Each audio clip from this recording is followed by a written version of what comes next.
realme 1 से लेकर realme U1 तक realme ने पूरे 2018 में धूम मचाई है। और उनकी जो सबसे पॉपुलर फोन्स रहे थे ना, वो था पहला तो realme 1 और दूसरा जो सबसे पॉपुलर फोन रहा वो था realme 2 Pro, क्योंकि दोनों ही फोन काफी ज्यादा बिके थे। और अब बारी आती है realme 3 और realme 3 Pro की। और इस वीडियो में है मेरी कुछ प्रेडिक्शंस और थोड़ी सी एक्सपेक्टेशन जो मैं चाहता हूँ realme पूरी कर दे 2019 में। तो सबसे पहले बात करते हैं कि इन दोनों फोन्स में क्या आएगा। तो दोनों ही फोन्स में आपको सेम नॉच देखने को मिलेगा और ये होगा वाटर ड्रॉप नॉच या फिर टीयर ड्रॉप नॉच या फिर जिसे रियलमी ड्यू ड्रॉप नॉच कहती है। मतलब नाम अलग है लेकिन काम एक ही है। ये मतलब छोटा वाला नॉच आने वाला है, क्योंकि जितने भी दूसरे टाइप के नॉच थे ना वो सारे अब थोड़े से पुराने हो चुके हैं। और अगर हम डिस्प्ले की बात करें तो फुल HD प्लस और IPS LCD ही मिलने वाला है। लेकिन अगर एमोलेड हो ना तो ये काफी अच्छी चीज होगी, लेकिन एमोलेड डिस्प्ले आपको इस प्राइस पे इसकी प्रोबेबिलिटी बहुत ही ज्यादा कम है। अब बात करते हैं इसके प्रोसेसर के बारे में। तो रियलमी ने कंफर्म किया था कि वो अपना एक फोन लाने वाले मीडियाटेक के हीलियो P90 चिप के साथ। तो मुझे ऐसा लगता है कि रियलमी 3 के अंदर आपको मीडियाटेक का हीलियो P90 चिप देखने को मिल सकती है। और P90 के साथ रियलमी 3 का जो सबसे हाई एंड वर्जन होगा ना उसके अंदर आपको 6GB रैम देखने को मिल सकती है। तो अब बात करोगे कि चलो रियलमी 3 में P90 आ गया तो रियलमी 3 Pro का क्या। तो रियलमी 3 Pro में मुझे लगता है कि शायद से आपको स्नैपड्रैगन 675 जैसा कुछ देखने को मिल सकता है, क्योंकि आने वाले समय में रेडमी नोट 7 Pro भी आने वाला है और उसके अंदर स्नैपड्रैगन 675 एक कंफर्म हो चुका है। तो रियलमी 3 Pro को अगर रेडमी नोट 7 Pro को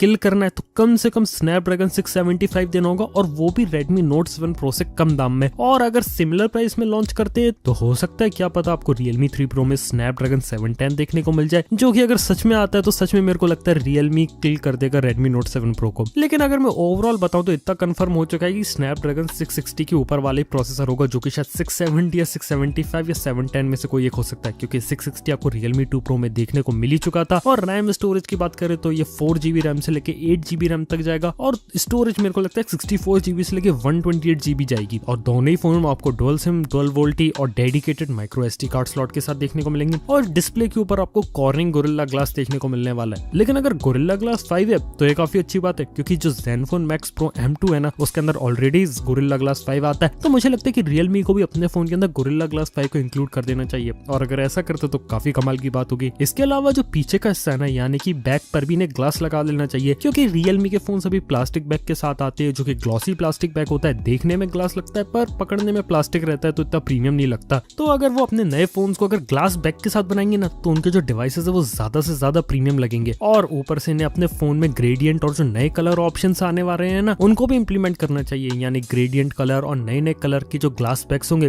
तो इससे क्या होगा कि फोन ज्यादा स्टाइलिश लगेगा। और ऊपर से अगर ये गोरिल्ला ग्लास निकला तो ये तो सोने पे सुहागा होगा, क्योंकि इस बजट में आपको एक फोन के अंदर 2 गोरिल्ला ग्लास देखने को मिल जाएंगे। उसके अलावा मैं एक्सपेक्ट करता हूँ कि इस बार रियलमी अपने फोन में स्टीरियो स्पीकर्स भी डाल के दे। ऊपर से जो USB Type-C का पोर्ट है ना कम से कम रियलमी 3 Pro में देखने को मिले। और अगर मैं चार्जिंग के बारे में बात करूँ तो मैं चाहता हूँ कि जो रियलमी 3 और 3 Pro है ये दोनों ही फोन किसी न किसी टाइप की फास्ट चार्जिंग को सपोर्ट करें। जैसे कि रियलमी 3 है ना वो किसी तरीके की क्विक चार्ज को सपोर्ट करे, जिस तरीके से रेडमी नोट 7 करता है, तो रियलमी 3 भी इस तरीके की कर सकते हैं। और अगर हम बात करें रियलमी 3 Pro की तो मैं ऐसी उम्मीद कर रहा हूँ कि जो ओप्पो की जो वूक फ्लैश चार्ज है ना वो रियलमी 3 Pro में देखने को मिले। अगर ऐसा होता है ना तो सच में कमाल की बात होगी। अगर हम चार्जिंग से हटके किसी बैटरी पर आए ना तो मुझे लगता है कि कम से कम किसी न किसी डिवाइस में आपको 5000 mAh की बैटरी देखने को मिलनी चाहिए, क्योंकि Asus के फोन के अंदर आपको ऑलरेडी 5000 mAh की बैटरी देखने को मिलती है और Redmi Note 7 ऑलरेडी 4000 mAh की बैटरी के साथ आ रहा है। तो कम से कम Realme 3 के अंदर आपको 5000 mAh की बैटरी देखने को मिल जाए। वहीं जो Realme 3 Pro है उसके अंदर आपको 4000 mAh की बैटरी देखने को मिल जाए। अगर मैं सॉफ्टवेयर की बात करूँ ना तो इतना कंफर्म हो चुका है कि ये कलर OS भी चलने वाले हैं, और इन दोनों ही फोन में एटलीस्ट एंड्रॉइड पाया है 2019 के अंदर, क्योंकि ऑब्वियसली 2019 में इन फोन्स को रिलीज हो रहे हैं और एंड्रॉइड पाई 2018 में आया था।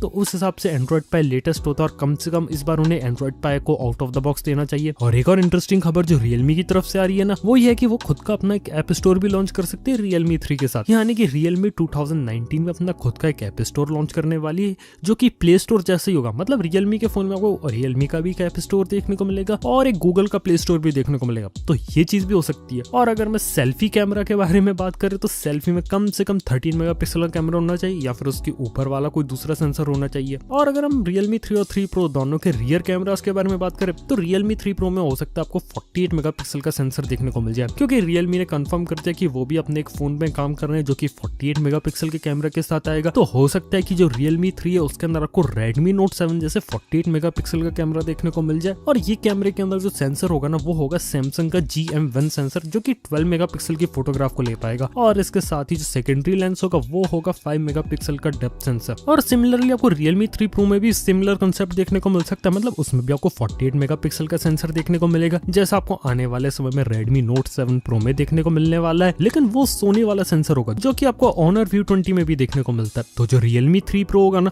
वो 48 मेगापिक्सल की फोटोग्राफ ले पाएगा। तो अब मैं ऐसा इसलिए कह रहा हूँ क्योंकि Redmi Note 7 Pro भी आने वाला है, और अगर उसको हेड टू हेड टक्कर देनी है Realme को अच्छे से, तो अपने Realme 3 Pro में भी आपको सोनी वाला जो 48 मेगापिक्सल का सेंसर है ना, वही देना पड़ेगा, या फिर कुछ और इंटरेस्टिंग चीज देनी पड़ेगी जिससे वो Redmi Note 7 Pro को हरा पाए। और अगर हम इसकी फाइनली प्राइसिंग वगैरह के बारे में बात करें तो जो Realme 3 है ना, उसकी प्राइसिंग मुझे लगता है कि 10,000 रुपए से स्टार्ट होनी चाहिए बेस वेरिएंट की। अब ऐसा इसलिए क्योंकि मार्केट में अगर इस प्राइस पे अगर वो ऐसी स्पेसिफिकेशन दे देते हैं ना, तो सही में बहुत ज्यादा किलर चीज होगी। और आने वाले समय में जो Redmi Note 7 है, तो क्या पता ये उसे भी किल कर दे।